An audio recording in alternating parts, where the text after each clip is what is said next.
HarperCollins presents The Storm Girl by Kathleen Mcgurl. Read by Kitty Kelly. Prologue, 1784. He'd done what he'd promised. He'd warned them of an imminent raid by unfriendly customs officers. He'd seen the revenue men coming down the road from Christchurch with a band of militia and had run to the pub to warn Esther. She would have time to hide everything that she needed to. He felt good. He cared so much for Esther, more than she knew, and all he wanted was for her to be safe. He headed away from the inn back towards Christchurch, taking the path that led around the edge of the marsh. Along the way he stopped to smoke a pipe, sitting on a fallen tree that was tucked out of sight just off the path. Rain was still falling, though easing off now. Even in this weather, the marsh and harbour held a beauty of their own. It was a good place to live. It'd be better still when he was married to Esther. And then he heard something that made his heart pound. The militia and customs men had left the pub, but had not gone far. They were on the path behind him. "She's hiding something, I'm sure of it. Give her 5 minutes and we'll go back. She won't be expecting that, and she'll have let down her guard," a gruff voice said. "Ha! We'll have her, thinking she can outwit us. She'll have to think again, eh?" Another man laughed cruelly. He had to go back. He had to warn Esther the militia were returning, and he had to go back without them seeing him. Thankfully, there was a way, the secret way, which only a handful of people knew about. He could get into the inn by that route and warn her. There was no time to spare. As quietly and quickly as he could, he made his way across the marsh to the secret entrance. Chapter 1. Present Day. It all started, I suppose, when my cat had her kittens.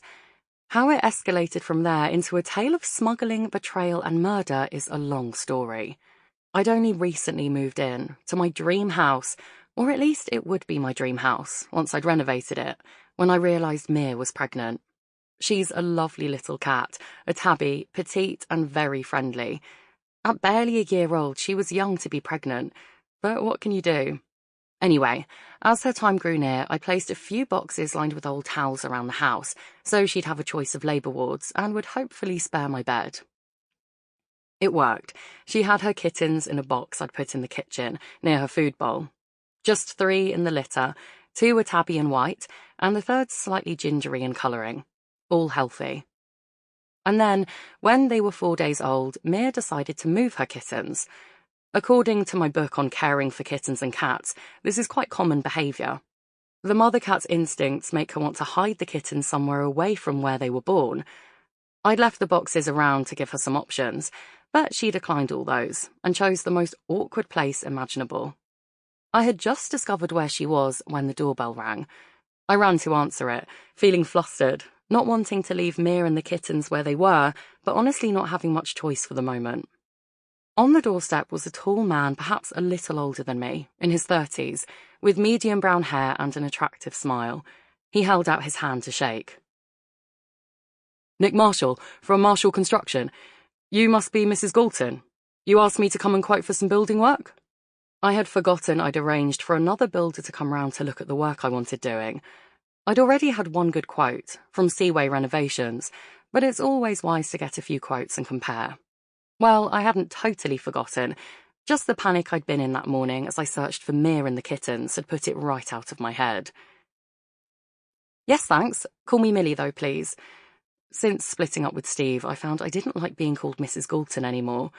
I was debating reverting to my maiden name of Sedgwick, but I'd never much liked that surname, and changing it once had been enough of a hassle. "Come through. I'll show you what needs doing." He followed me through the small hallway and into the sitting room at the back of the house. I glanced over to the bricked-up chimney breast and couldn't help myself from blurting it all out. "I'm a bit distracted, Mr. Marshall, sorry. My cat's taken her kittens through there. I can't reach them, and they can't stay there." "Where? And please, call me Nick." I bent down to show him. The fireplace had been closed up at some stage in the house's history, with a plastic grid embedded to provide some ventilation. The grid was broken, and Mia had somehow squeezed herself and her kittens in through it. Using my phone as a torch, I could see her curled up in the furthest corner, with the kittens neatly in a row suckling. Sample complete. Ready to continue?